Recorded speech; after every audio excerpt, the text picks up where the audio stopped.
लोक लाज के कारण भी हम दूर रह जाते हैं।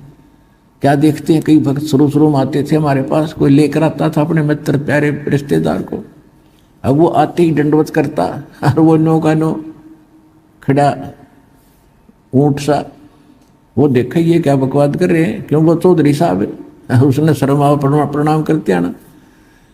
तो वो फिर घर जाकर कहे तो भाई निकम्मे आदमी जानते सीधे पड़े लंबे पड़ते हैं, ये तो वहाँ ऐसे लौटते हैं, 20 जगह वो बकवाद करे, फिर उसकी मजाक करें सब भगत की कि तुम तो मुसलमान बन गए, तुम वहाँ ऐसा करते हो।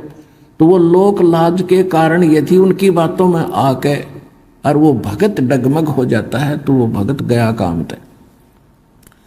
तो परमात्मा कहते हैं इस लोक लाज से भी जो नहीं हिचकता और अपने उद्देश्य को नहीं छोड़ता, उसके विषय में कहते हैं कुल करनी के कारण है।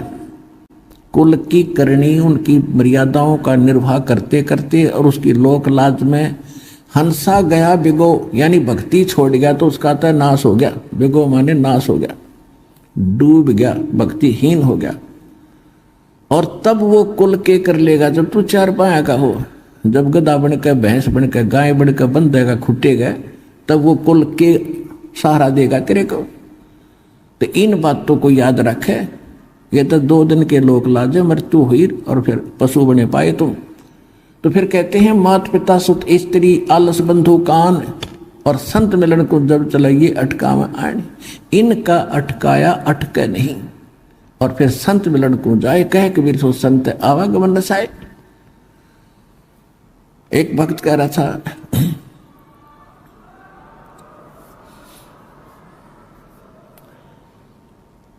बहुत प्रकार के भक्तों के साथ इस संघर्ष से गुजरना पड़ता है। कई बहनें भी ऐसी होती हैं, उनका पति कहता है कि तू आश्रम में गई और मैं मरूंगा गोली खा के। बता कोई बात हुई मूर्ख की, भाई तुझे क्या बाधा है, क्या दिक्कत लगती है इसके वहां जाने में?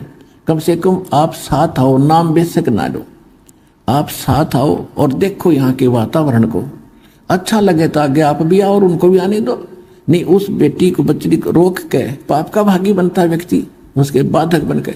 इसी प्रकार कोई बहन है, वो भी आट अड़ा देती है कि भगत बताते हैं मेरी धर्मपत्नी भगतमती बहुत बाधा करती है, कहती है सत्संग में जाएगा तो बच्चों के लेकर मैं अपने मायके चली जाऊंगी, बड़ी छुप छुप के आता हूं, दया करो। तो ये इस तरह की बाधाएं काल ने पैदा कर रखी है कि भक्ति ना करे और कितना धक्के खा ले और कुछ भी अच्छा बुरा करे, कोई नहीं कहेगा क्या क्यों कर रहा है। तो उसके लिए कहते हैं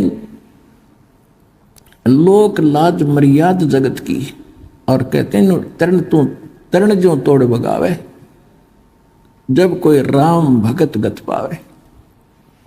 लोक लाज ना कीजिए निर्भय हो रही है, और ये मन संतों दीजिए तो गोविंद पाइए। कहते हैं अब जैसे मीराबाई को भी यही इन्हीं बाधाओं का सामना करना पड़ा था, लेकिन तोड़गी सब जंजीरों को। आज उस बहन का नाम उन महापुरुषों में पुण्यात्माओं में सबकी जुबान पर है। और यदि वो लोक लाज में आके और मर्यादाहीन और भक्तिहीन हो जाती तो कोई ना याद करता कि कितनी बहन मरे। और जब तक ये पृथ्वी रहेगी मीराबाई का नाम रोशन रहेगा, क्योंकि उसने लोक लाज तोड़ के भगवान संसार छोड़ के भगवान से जुड़ी और उसको तन मन धन से निभाया। इसी प्रकार जो भक्त भक्ति करेगा इन बाधाओं से चीरता हुआ चलना पड़ेगा, परमात्मा आपके पल पल पर साथ देगा।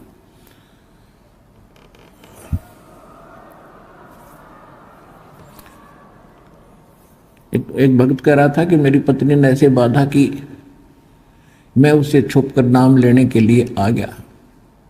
उसको पता नहीं के भूतनी बड़ी, उसने फोन किया, कहाँ हो? मैंने कहा मैं ऐसे ऐसे किसी काम वश जा रहा हूँ। नहीं तू नाम लेने गया है, मैं अपने घर जा रही हूँ। उसको तू बता के भी ना आया था, देख काल किसा दुष्ट है, उसको प्रेरित कर दिया। तू कह रहा था मैं आधे रास्ते आ लिया था कि तो जाओगी तो जा, देखी जाएगी। तो कल न और कोई आंट ला के जाएगी, यूँ काम तक करूँ, पहले नाम ले गया, वह अपने चली गई घर पे। आगे परमात्मा ने दया करी, सद्बुद्धि आ गई। फिर उस बहन ने भी नाम ले लिया कुछ दिन के बाद। तो ये काल के दूत भी आपस में, क्योंकि ये प्रेत आत्माएं जो भ्रमित हैं, ये भी सबके घरों में बैठी हैं। उनको पता है कि यो नाम या भक्ति यहाँ आई, हर थारी यहाँ से छुट्टी, तुम भागोगे यहाँ से। तो वो कराते हैं बकवाते।